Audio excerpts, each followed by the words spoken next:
Hello everyone and welcome to a pretty wild game from the 5+1 section of the Speed Chess Championship, a quarterfinal match between Alireza, Firouzja and Fabiano Caruana. Many games were worthy of showing, but I decided for this one, as so many mistakes were made, you guys will really love it. Now, regarding the match itself, Alireza definitely crushed Fabi here with almost twice the score.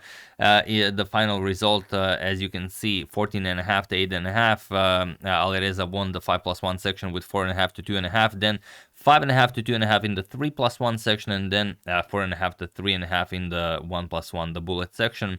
Fabi actually had the best score out of all the formats in the bullet section, which means that Fabi is getting stronger at lower time formats, but altogether Alireza was the better player in this match, and this is quite a game. Let's dive straight into it. So Alireza with white opens with pawn to e4. We have pawn to e5, knight to f3, knight to c6, and bishop to b5. The Ruy Lopez is on the board. We have a6, Morphy's defense, bishop to e4, and knight to f6. We have castles and bishop to e7. So nothing new being played here, all been played before. d3, we have pawn to b5, bishop to b3, and d6. We have c3, castles by Fabi, and now pawn to h3. We have bishop to b7 and pawn to a4, going after that b5 pawn. So knight to a5, going after the bishop, and bishop to a2. Bishop to c2 also possible. Pawn to c5, and now knight to a3. This is how you develop the knight. You go after the b5 pawn. So queen to d7 defending, and now bishop to g5. And well, it's hard to say if Fabi knew this. If you look at the time on the clock, he is playing very fast, but Alireza already played this against Anish Giri in the FTX Crypto Cup of 2022, and Alireza won the game very nicely. But yeah, like I said, it's hard to say. In that game, big captures on a4 was played by Anish, but here we have pawn to h6 by Fabi, and it is now as of move 13 that we have a completely new game. Okay, bishop back to e3, b captures on a4, and now knight to h4, going after that f5 square, and we have pawn to d5 by Fabi. This is definitely the way to go. You want to cut off this bishop from controlling this diagonal, as knight to g6 could be an idea. To give you an example, you could go for knight captures on e4 and open up an attack towards that knight, but maybe now knight to g6 is a little bit tricky. It actually doesn't work, but this is blitz, so it's hard to figure everything out. For example, knight to f6, you capture the rook on f8. Now queen c6 threatens checkmate, and after f3, something like pawn to d5, and black has a lot of counterplay for the sacrificed exchange in terms of the bishop pair and the control of the center. The knight can easily get into the game to g3 to f4. So this is would be a dream position for Fabi. But d5, and now knight to f5, going after the bishop on e7, but mostly just enjoying the f5 square for your knight. We have rook f to e8, freeing up the f8 square for the bishop, and while you could capture, Fabi opens up the game with pawn to f4. We have e captures on f4, bishop captures, and now bishop to f8, keeping the bishop safe, also adding some more defense to the king side, bishop to g3, and now rook to e6. This will be much needed later on to defend the 6th rank, but for the moment it could be a bit dangerous having your rook on e6. But I mean, if you consider the power of this light square bishop, giving it up for a rook might not be a terrible idea. It's questionable whether Alireza would even capture it. So okay, pawn to e5, kicking away the knight, knight to h7, and queen to g4. And now you can see that the bishop here defends against checkmate, the rook here defends against knight captures on h6. So this is all very nice. Although you can always play pawn to g6 and just get rid of the knight. It does make sense. You don't have to move it right away since the queen is here, but maybe some king h8 in the future, and then you kick away the knight. But okay, bishop to c6, we have rook to f2, preparing to double up on the f-file, and rook to g6 now. Remember, if the pawn was not on d5, then queen captures on g6 would be a possibility. Here it's not.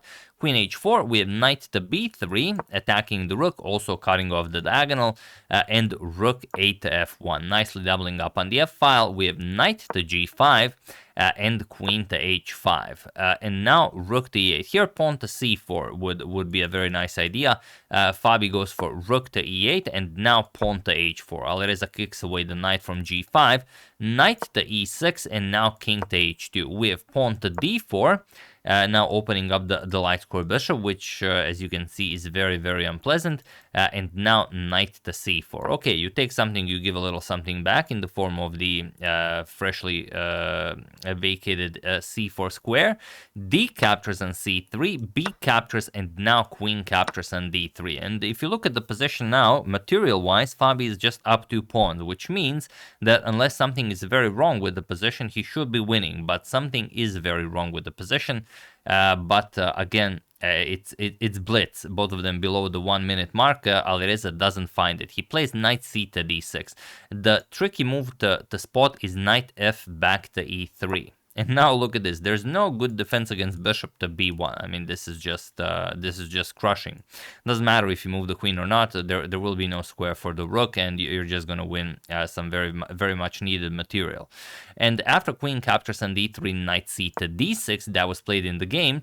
Now bishop captures on d6, and now not e captures on d6. Even though this gives Alireza a beautiful position, he goes bishop to b1 now. But now it's a little bit different. We have queen captures on c3, and now you should still continue with e captures on d6, even though it's not as good as e captures on d6 in the line that we've shown. Knight captures on h6 by Alireza, and this is just a blunder if Fabi spots why. But he doesn't. I mean, he has 25 seconds on the clock. He plays g captures on h6. The correct capture is rook captures on h6 to attack the queen.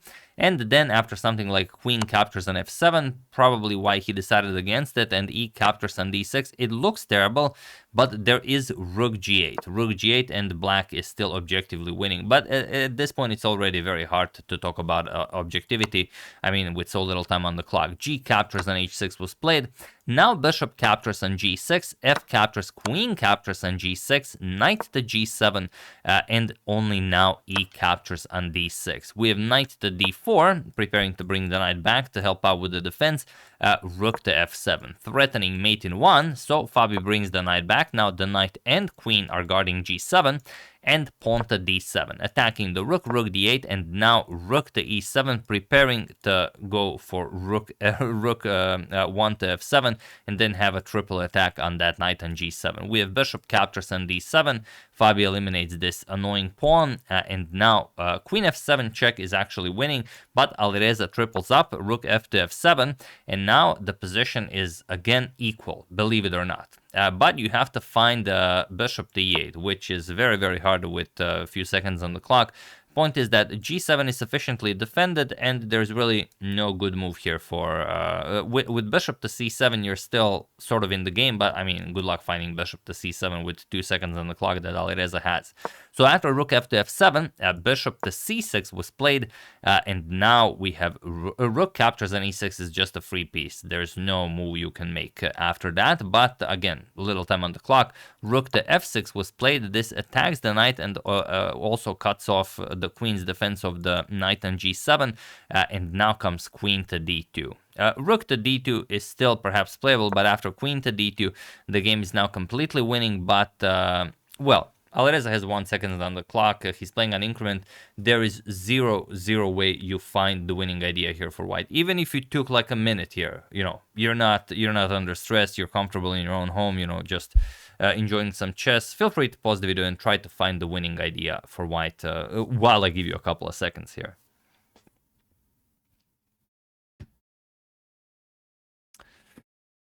Yes, some of you probably have found it, as I've mentioned the move already in the game, but you know, if I hadn't, it'd be much trickier. And for those of you who just want to enjoy the show, it is bishop to c7. Like, this is the only move that wins, and yeah, you're not finding that with everything pointing at that knight on g7, and you know, your king being threatened into checkmate. But the reason is twofold. For one, once you move the bishop, the queen guards the g2 square, and you can't just move it anywhere. Let's say play bishop e5, you defend the g2 pawn, then black can just capture, and after captures, for example, captures, there's nothing better. You capture back, and now, okay, the rook d5, something. The position continues. Yes, white is up the exchange, but you have have fast pawns. This is now a draw. What's different is after bishop to c7, the rook is also attacked. And of course, the knight cannot move, otherwise you just get checkmated. And now if you try queen captures on g2, well, now it's much different. After queen captures and bishop captures, you don't take the bishop, you capture the rook on d8. And now after knight captures, you will capture on g2. Now it's different. Now it's 2 exchanges, not 1 exchange, and now you're easily winning this. So that would be the winning idea, bishop to c7. But Alireza went for queen to f7 with check. Now it's again a draw, but only if Fabi plays king to h8, which he didn't. He played king to h7, and this allows the queen to be remaneuvered back into the g file to keep an eye on the g pawn, which Alireza does. Queen to g6 with check, king to h8, and now we have rook back to f2. This is how he defends checkmate. The trick is bishop to e5. This wins on the spot. The g2 pawn is defended, and also you have immense pressure here on the on this diagonal. But again, with so little time on the clock, I mean, yeah, it's impossible to see it. Captures, captures, and captures, and now you actually play rook f captures on e6, so something like this, and well, I mean, there's nothing. You're down too much material. Also, you lose on g7, you lose on g2. Nothing to be done here. But I guess, yeah, I mean, for even for players like Alireza and Fabi, 2 seconds on the clock is 2 seconds on the clock. We have rook to f2 attacking the queen, and now queen to d5. Fabi finds the only move that draws the game, and Alireza goes rook to e2. But now Fabi has to play rook to d7. The plan with rook to e2 is rook captures here. Rook captures on e6. And then if you capture with the queen, just queen captures on g7 is checkmate. And if the knight captures, then of course queen to h7 will be checkmate with queen and rook guarding the h7 square. But here after rook e2, Fabi completely misses this. He plays knight to d4, puts pressure on the rook, and of course if the rook moves from the second rank, queen captures on g2 will be checkmate. But he completely misses that queen captures on g7 is checkmate. This is the position from the thumbnail, but Alireza doesn't find a queen captures on g7. He instead plays queen captures on h6 with check, and only after king to g8, queen captures on g7 checkmate. So this is how he played it, and it was on move 46 that, well, Fabiano Caruana lost by means of checkmate. Or maybe Alireza somehow bet on himself somewhere that he will win in 46 moves instead of, 45. But I seriously doubt it. I don't think such a thing is possible, but you never know. So yeah, that's the game. Hope you guys enjoyed it. Very nicely done by Alireza. Once again, we can check out the standings here, just completely obliterating Fabiano Caruana, and he is now the first semi-finalist of the Speed Chess Championship 2024. We'll see who joins it. So yeah, that's the game. Hope you guys enjoyed it. I would like to thank Roger Stone, Robert Aratun, Karl-Heinz Haas, Martin Georg Paparik, and Duitran for your contribution to my channel. Thank you a lot. I really appreciate it. As usual, you can check 2 of my previous videos here. Thank you all for watching, and I will see you soon, continuing to check up on your wonderful suggestions and whatever else happens in the chess world. So thank you all. I will see you soon, and have an excellent rest of your day.